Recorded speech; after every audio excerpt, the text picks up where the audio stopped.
Әскери қызмет бұл мен үшін жай ғана мамандық емес. Бұл менің бала күнгі арманым.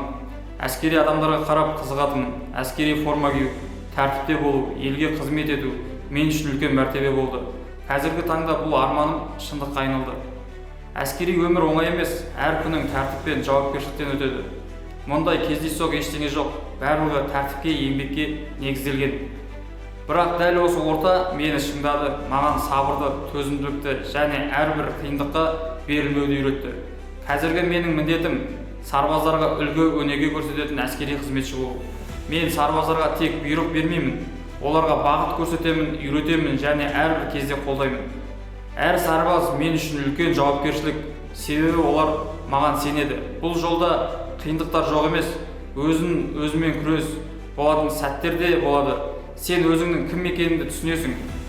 Мен бұл жолды өзім таңдадым және осы таңдаған жолыма еш өкінбеймін. Себебі бұл менің бала күнгі арманым. Әскери адам болу жай ғана атақ емес, бұл үлкен сенім және жауапкершілік. Сол сенімді ақтау менің басты міндетім. Мен әрдайым алда жүруге тырысамын. Себебі командир әрқашан үлгі болу керек. Егер маған қайтадан таңдау берілсе, мен еш ойланбастан осы жолды қайта таңдар едім. Себебі мен өз орнымды таптым. Мен отан қорғаушымын.